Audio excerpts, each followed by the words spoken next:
जानकारी में पहले रहता तो मैं समझता हूं कि जिस दिन धरना किसानों का प्रारंभ हुआ था उसी दिन मैं इस धरना स्थल पर आ गया होता अपना समर्थन देने के लिए। हम कभी यह नहीं देखते हैं किस पार्टी का, किस संगठन का कोई आंदोलन है अथवा कार्यक्रम है। हमारी नजर यदि देखती है तो केवल देखती है जहां पर भी से हिंदुस्तान में किसान बैठा होगा तो यह नहीं देखना चाहिए कि वह कहां है, किस संगठन से जुड़ा है, किस पार्टी से जुड़ा है। सदैव उस स्थान पर राजनाथ सिंह हाजिर होने की कोशिश करते हैं और आज मुझे आप सब लोगों के बीच में आने का जो अवसर प्राप्त हुआ है, एक तरफ आप लोगों के बीच मौजूद होकर मुझे खुशी की अनुभूति हो रही है, लेकिन वहीं दूसरी तरफ खुले आसमान के नीचे 3 दिनों से आपको धरना देना पड़ रहा है। यह बेहद तकलीफ की बात है।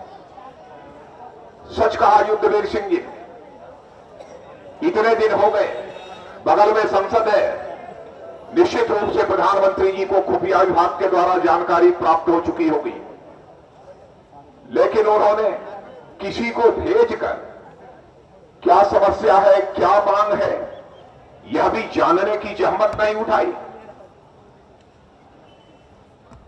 लेकिन प्रधानमंत्री जी, आपको इस सच्चाई को समझना चाहिए, जिस दिन से हिंदुस्तान का किसान एकजुट होकर सड़कों पर आ जाएगा तो कोई दुनिया की ताकत उसके हौसले को पस्त नहीं कर सकती। बड़ी से बड़ी ताकतों को घुटना टेकने को मजबूर होना पड़ेगा। इस देश की सबसे बड़ी जनसंख्या यदि है तो किसानों की है, सबसे बड़ी जनसंख्या।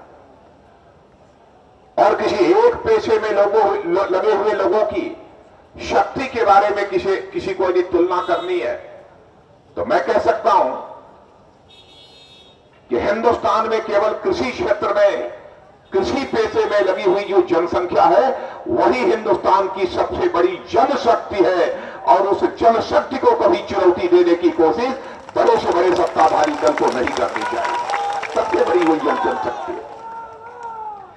और जिन मांगों को लेकर आप बैठे हैं उसकी हमको जानकारी है और उस पर भी राकेश जी और हमारे युद्धवीर जी, यह सब सारे लोग तो आपके बीच चर्चा कर रहे हैं, सही तरीके से सारे पक्ष को आपके सामने वह रख रहे हैं। और मैं सचमुच आप लोगों को बधाई देना चाहता हूं, राकेश टिकैत जी और आपको भी लखवाल जी और हम अपने युद्धवीर सिंह जी, यह पूरी टीम को मैं बधाई देना चाहता हूं। चाहे जो भी हो, लेकिन आप बराबर किसानों के उद्देश्य को लेकर, किसानों के सवाल को लेकर जो जूझते रहते हैं, तो मैं आपका जितना भी अभिनंदन करूं वह कम है, मैं ऐसा मानता हूं। लेकिन जब मैं भारत सरकार में कृषि मंत्री था 2003-2004 में, यह बात हमारे दिमाग में उसी समय आई थी कि जब सूखा पड़ जाता है, पाला पड़ जाता है, ओले पड़ जाते हैं, आग लग जाती है, किसान की फसल बर्बाद हो जाती है, किसान की सुध लेने वाला कोई दिखाई नहीं देता है। क्या होना चाहिए? तो उस समय जब अपने अधिकारियों को बुलाकर मैंने कहा दुकान का बीमा होता है, मोटरसाइकिल का बीमा होता है, कार का बीमा होता है, तो मैंने कहा कि किसानों के खेत की आमदनी का बीमा क्यों नहीं होना चाहिए? तो हमारे सेक्रेटरी ने यह कहा सर यह कैसे संभव होगा, कैसे आमदनी तय होगी? मैंने कहा कि आप सब आईएएस अधिकारी हो और मैं जानता हूं कि जो बहुत शार्प होते हैं, जो बहुत तेज दिमाग के होते हैं, वो आईएएस और आईपीएस से बनते हैं। तो यह खोजना आपका काम है, यह तलाशना आपका काम है, कैसे किसानों के खेत की आमदनी तय की जाए। मैं आपको 3 महीने का समय देता हूं और मैंने 3 महीने का समय दिया। मैंने कहा मैं तो केवल इतना जानता हूं कि परमात्मा जब इस धरती पर समस्या पैदा करता है तो वही परमात्मा, वही विधाता समस्या पैदा करने के पहले समाधान भी पैदा कर देता है ताकि बुद्धिमान आदमी उस समाधान की तलाश कर ले। और आप सब बुद्धिमान अधिकारी हो, इसलिए उस समाधान की आप तलाश करो। यह बात मैंने उस समय कही। 3 महीनों में उन लोगों ने समाधान दिया था।